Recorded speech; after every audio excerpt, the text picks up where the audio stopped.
हनुमान जी राम के प्यारे हैं, राम पर सब छोड़ते हैं, राम काज करते हैं, राम काज के बंदर हैं और हनुमान जी महाराज राम कथा सुनते हैं। कितनी अद्भुत बात। अच्छा ऐसे समझो, आंखें कितनी दी भगवान ने बोलो, और कान, अच्छा मुंह, कितना अच्छा संकेत है। देखो ज्यादा, सुनो ज्यादा, बोलो कम। कितना अच्छा संकेत दिया भगवान ने। कान कितने दिए, बोलो बोलो बोलो। अरे कान कितने दिए, तो इसका मतलब क्या हुआ? सुनो ज्यादा, बोलो कम। तो हम लोग क्या करते हैं, बोलते ज्यादा है, सुनते कम है। ये सबका हाल है। बोलो सीताराम। और कई लोग तो सुनते ही नहीं है, कई लोग तो सुनते ही नहीं है, उन्हें जबरदस्ती सुनाना पड़ता है। अरे भाई रुक जा, थोड़ा धैर्य रखो। कई लोग तो लगे ही रहते, बोलते ही रहते, बोलते ही रहते, बोलते ही रहते। बोलने वाले भी कम नहीं होते, बड़े बड़े बोलने वाले होते हैं। लेकिन भगवान ने एक बात और बोले, कह दो बोलो। एक संत कहते थे, ईश्वर को ना पसंद थी सख्ती बयान में, ईश्वर को ना पसंद थी सख्ती बयान में, इसलिए हड्डी ही नहीं दी जबान में। हाँ? परमात्मा को ना पसंद है सख्ती, इसलिए जीभ में, आपने जुबान में हड्डी देखी क्या? बोलो बोलो। जीभ में हड्डी ही नहीं, जीभ बिचारी बड़ी कोमल। मानो भगवान कहना चाहते हो कि तुम्हें जिह्वा एक दी, सीताराम जपो, कान दो दिए, भगवान की कथा सुनो। लेकिन हम लोग कथा में भी अपने काम की चीज निकालते हैं कथा से। अभी कथा में हम बोलने लगे, भाई जिसको भी घुटना दर्द होता है सावधान हो जाओ, हम मंत्र बताएंगे। पर देखो तुम, इतने सावधान होकर लोग सुनेंगे, बगल वाले को धक, हे चुप हो जा, गुरु जी कुछ बोल रहे हैं, घुटना दर्द की दवा बता। हम अपने अपने मन की कथा निकालते हैं, हमारे मन की हो तो आनंद। एक आदमी बड़ा खतरनाक गुजरात का, कथा में आवे और सो जावे, कथा में आवे और सो जावे, बड़ा खतरनाक आदमी। अच्छा सो जाए सो तो ठीक है, सो जावे और सपना भी देखे। उसकी दुकान थी कपड़ों की, कपड़ों की दुकान, गुजरात का आदमी, कपड़ों की दुकान, और सपने में बैठ गया कथा में, और सपने में देख रहा कथा में बैठा बैठा कि हमारी दुकान पे एक ग्राहक आया, और ग्राहक को उसने सपने में कपड़ा दिखाया। तो ग्राहक ने पूछा कितने रुपया?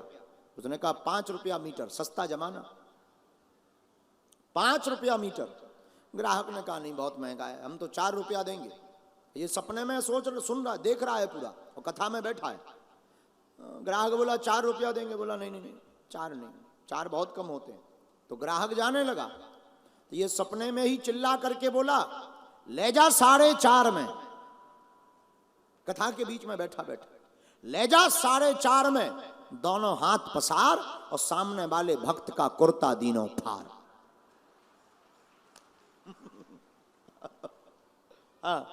सामने एक भक्त कुर्ता पहन करके बेचारा बैठा था, और रहा होगा गांधी धाम का आदमी बेचारा, और कुर्ता पहन के तुम्हारे जैसा नेताजी पहने हुए था, और पीछे बैठा हुआ था अहमदाबाद का आदमी, और उसकी दुकान उस सपने में सो गया।